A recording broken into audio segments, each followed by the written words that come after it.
नमस्कार, सुप्रभात। मैं आपका मित्र श्रम मित्र राहुल। आज हम गणित के विषय पर फिर से बात करने आ चुके हैं।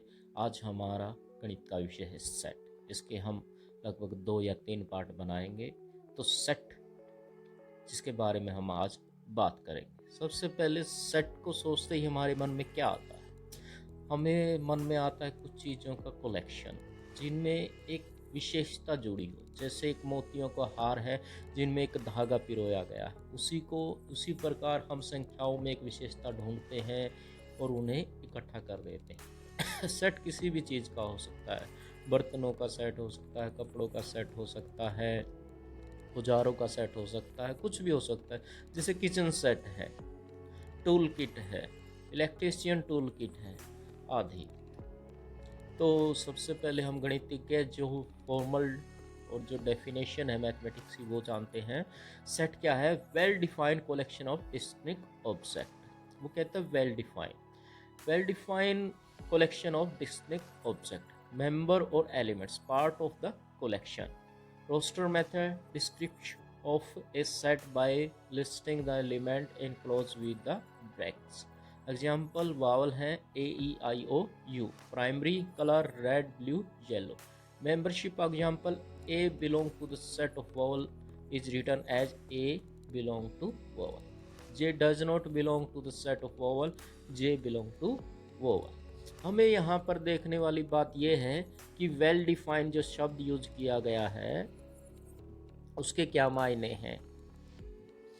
वेल डिफाइंड का मतलब होता है कि किसी सेट में हमें ये पता लग जाए कि वो उसमें कोई एलिमेंट उससे बिलोंग करता है या नहीं करता। जैसे वोवल का सेट दिया गया है आपके सामने ही, इसके अंदर आपको पता है कि वोवल कितने होते हैं और क्या होते हैं। यदि मैं इसमें एम की बात करूं तो आप झट से बता देंगे कि एम इस वोवल सेट में नहीं है। तो हम इस तरह से, और यदि मैं कहूं कि आई वो इस सेट में है, तो आपने झट से बता दिया कि वोवल वाले सेट में कौन से अल्फ़ाबेट हैं या कौन से नहीं है। तो हम इस परिभाषा को वेल डिफाइन कहते हैं, जिससे हमें ये पता लग जाता है कि कोई एलिमेंट उस सेट के अंदर आएगा या नहीं आएगा। और डिस्टिंक्ट ऑब्जेक्ट का मतलब है कि सभी अलग अलग हो। यदि एक ही चीज़ काफ़ी बार रिपीट हुई हो तो हम उसका रिप्रेजेंट एक ही को लेंगे। धन्यवाद। कार्डिनलिटी ऑफ ए सेट, यदि हमें सेट के बारे में समझ आ गया तो उसके बाद हमें कार्डिनलिटी ऑफ सेट या ऑर्डर ऑफ ए सेट, यानी एक सेट कितने एलिमेंटों को अपने अंदर इकट्ठा किए हुए हैं, या हम कह सकते हैं कि एक सेट में कितनी वस्तुएं हैं या एक सेट में कितनी अलग अलग तरह की वस्तुएं रखी जा सकती हैं। जैसे एक टोकरी में विभिन्न प्रकार के फल रखे जाएं, यानी एक ही फल सिर्फ एक टाइम रखा जाए। Let A set B. If A is equal to 5 the empty set, then the cardinality of A is 0. यदि किसी सेट में कोई भी वस्तु ना रखे उसकी कार्डिनलिटी 0 है। If A has exactly n elements, then n a natural number, then cardinality of A is n. The set A is a finite set. Otherwise A is unfinite.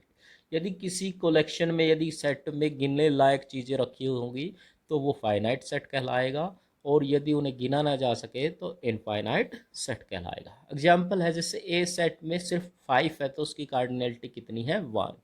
B set में है 7 और 2, तो B set की cardinality है 2। सी में 3 1 3 4, उसकी cardinality है 3। और डी में 9 1 5 8, तो इसकी कार्डिनलिटी है 4।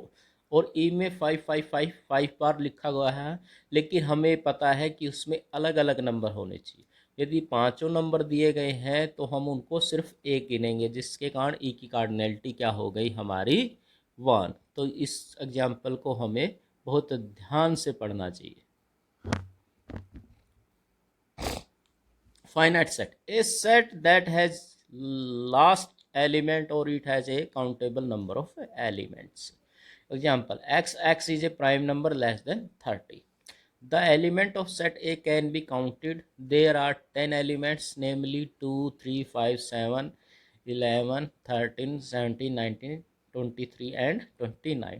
हमें इसका पता हो कि लास्ट एलिमेंट क्या आएगा, सबसे आखिरी एलिमेंट क्या आएगा, और हम उन्हें गिन सके, तो वो क्या हो जाएगा? हमारा फाइनाइट सेट। इक्वल सेट जैसे कि कार्डिनैलिटी में बताया, सबसे पहले तो उनमें रखे जाने वाले एलिमेंट सेम होने चाहिए। यदि किसी सेट के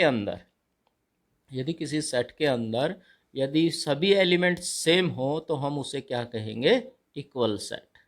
और इक्विवेलेंट सेट होते हैं, वो दिखने में एक जैसे होते हैं लेकिन उनके सारे एलिमेंट एक से नहीं होते। इसका मतलब दिखने में एक जैसे एलिमेंट कौन से होंगे? सेट होंगे जिनकी कार्डिनैलिटी या जिनमें नंबर ऑफ एलिमेंट सेम होंगे, वो हमारे क्या हो जाएंगे? Equivalent set.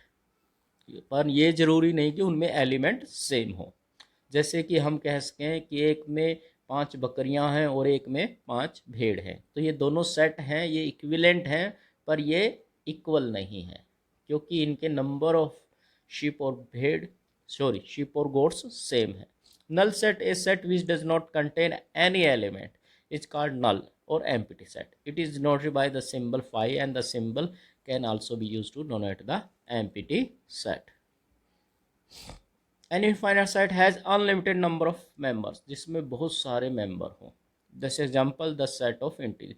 A well-defined set has a universe of objects which are allowed into consideration, and any object in the universe is either an element